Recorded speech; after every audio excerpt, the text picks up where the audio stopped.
वो लोग जिन लोगों ने गाड़ियां अगस्त 2019 और 26 नवंबर 2019 के बीच में खरीदी हैं, उन लोगों के लिए ट्रांसपोर्ट डिपार्टमेंट ने ये आदेश जारी किया है, एक एडवाइजरी इशू की है, वेरिफिकेशन नंबर UR 25/2020। इसमें यह कहा गया है कि एंटी करप्शन ब्यूरो ने एक वेरिफिकेशन की, एक शिकायत की थी। एक कोई सुनील कुमार है कोई, उन्होंने एक शिकायत की। उन्होंने ये कहा कि नई गाड़ियों को जो रजिस्टर किया गया है, उन्हें रजिस्टर किया गया है road tax 9% basic cost per लगाकर। बेसिक कॉस्ट का मतलब यह हो गया, जब आप गाड़ी खरीदने के लिए जाते हैं तो गाड़ी की कीमत मान लीजिए 9 लाख रुपया है, उस गाड़ी के 9 लाख रुपए के ऊपर GST लगता है और GST लगने के बाद जो पैसे बनते हैं वो आप पे करते हैं। तो बेसिक कॉस्ट का मतलब यह हो गया कि जिसमें GST इंक्लूडेड नहीं है, कि आपने गाड़ी खरीदी और गाड़ी जिस वक्त आप खरीदने गए तो आपने वही पैसे पे किए जो गाड़ी की कीमत, असल कीमत है। उसके ऊपर जब GST लगता है तो उसके बाद जो बिल बनता है वो आप पे करते हैं। सुनील कुमार ने शिकायत यही की कि रोड टैक्स जो चार्ज किया गया वो 9% बेसिक कॉस्ट के ऊपर चार्ज किया गया। उसके बाद ACB ने वेरिफिकेशन की। जब ACB ने वेरिफिकेशन की तो पता चला ऑटोमोबाइल डीलर्स को ऑथराइज किया गया था कि आप टोकन टैक्स गाड़ियों के माल, जो गाड़ी लोग खरीदने के लिए आते हैं, 15 फरवरी 2018 को एक सर्कुलर इशू किया गया और उसके बाद SRO 492 1 अगस्त 2019 को इशू किया गया। सरकार ने यह आदेश दिया कि 9% गाड़ी की कीमत के ऊपर आपने रोड टैक्स लगाना है और यह तमाम मोटर व्हीकल्स के साथ जो पब्लिक रोड का इस्तेमाल करेंगे उन तमाम से डिडक्ट करना है। और जिस मोटरसाइकिल की कीमत 1.5 लाख है, 1.5 लाख के ऊपर, लगभग 1.5 लाख के करीब है, उन्हें one time token tax 10% cost of the vehicle देना है। लेकिन क्लैरिटी यह नहीं थी कि क्या GST के कंपोनेंट को भी खातिर में लाकर देना है, यानी इसका मतलब यह है कि क्या GST का कंपोनेंट रोड टैक्स पे करते वक्त इंक्लूडेड होगा कॉस्ट में। यानी अगर आपने 5 लाख रुपए की गाड़ी ली, आपका GST 5 लाख के ऊपर मान लीजिए 30,000 बना, 20,000 बना, जो भी GST आपका बना वो आपकी गाड़ी की कॉस्ट में ऐड होकर आपकी गाड़ी की कीमत बन गई 5,30,000, 5,50,000। तो क्या रोड टैक्स 5 लाख के ऊपर लेना था जो basic cost of the car था, या 5,50,000 के ऊपर, यानी GST मिलाकर जो कॉस्ट बनती है उस कॉस्ट के ऊपर रोड टैक्स लेना था। तो यह जबरदस्त परेशानी थी। इस परेशानी के बाद फाइनेंस डिपार्टमेंट से उन्होंने क्लैरिफिकेशन मांगी। उन्होंने क्लैरिफाई किया कि गाड़ी की कीमत में GST का कंपोनेंट भी होगा।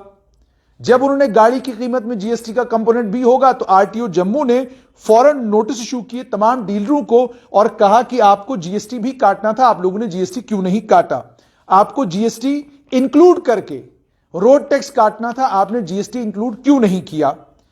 जितने भी गाड़ियों के मालिकान थे वो चले गए कोर्ट।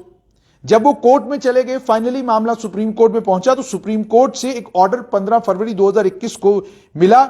उसमें यह कहा गया कि आप जो गाड़ी बेच रहे हैं, माफ कीजिएगा, पहले अगर मैं दोबारा से मैं क्लैरिटी के साथ आपको बताऊं कि जब फाइनेंस डिपार्टमेंट ने क्लैरिफिकेशन दी तो उन्होंने यह कहा कि जो गाड़ी की कीमत है उसमें GST का कंपोनेंट इंक्लूडेड होगा। तो RTO जम्मू ने तमाम डीलरों को नोटिस इशू किए। जब तमाम डीलरों को नोटिस इशू किए गए तो डीलर चले गए सुप्रीम कोर्ट। उन्होंने कहा भाई हम क्यों ये GST पे करें, गाड़ी खरीद कर तो गाड़ी का मालिक लेकर चला गया यहां से। 15 फरवरी 2021 को सुप्रीम कोर्ट का ऑर्डर आया और उन्होंने ये कहा कि GST आप जो है डीलर से रिकवर नहीं करेंगे, बल्कि GST उससे रिकवर करेंगे जो जिसने गाड़ी खरीदी है, यानी गाड़ी के मालिक से रिकवर करेंगे। और ये रिकवरेबल होगा एट 9% ऑन GST कंपोनेंट, यानी गाड़ी की कीमत में GST इंक्लूड करके जो कीमत बनेगी उस कीमत पर आपको GST, उस कीमत पर आपको रोड टैक्स देना होगा। अब 2 दिन पहले 28 जनवरी 2022 जो मेरे पास ऑर्डर है, 28 जनवरी 2022 को, 28 जनवरी 2022, 2 दिन पहले एक ऑर्डर इशू हुआ है। इस ऑर्डर में तमाम RTOs को, ARTOs को यह कहा गया है पूरी जम्मू कश्मीर यूनियन टेरिटरी में कि आप फौरन कदम उठाएं, जल्दी से जल्दी रोड टैक्स का जो बैलेंस अमाउंट उन तमाम गाड़ी के मालिकों के पास है जिन लोगों ने गाड़ियां 4 अगस्त 2019 और 26 नवंबर 2019 के बीच में खरीदी हैं।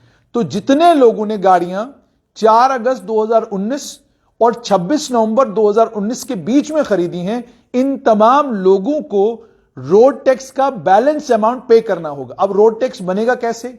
जो भी आपकी गाड़ी की कीमत है, उस गाड़ी की कीमत के ऊपर आपने रोड टैक्स दिया है। अब आपको गाड़ी की कीमत के साथ में जो जीएसटी आपने पे किया, उसके बाद जो कीमत बनती है, उस कीमत के हिसाब से जो 9% आपका रोड टैक्स बनता है, उसका वो 9% रोड टैक्स अब आपको देना है। मान लीजिए आपका रोड टैक्स 90,000 बनता है जीएसटी इंक्लूड करके, और आपने पे किया है उस समय 60,000, क्योंकि गलती हो गई थी डीलर से।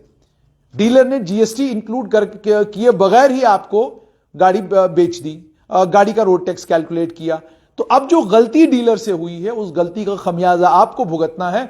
और आज के बाद यानी फरवरी का ये जो महीना शुरू होने जा रहा है, इस महीने में तमाम जितने भी आरटीओ आरटीओज हैं, उनसे कहा गया है आप फौरन से बेशतर उन तमाम लोगों से बैलेंस रोड टैक्स रिकवर करना शुरू करें जिन लोगों ने गाड़ियां 4 अगस्त 2019 और 26 नवंबर 2019 के बीच में खरीदी हैं।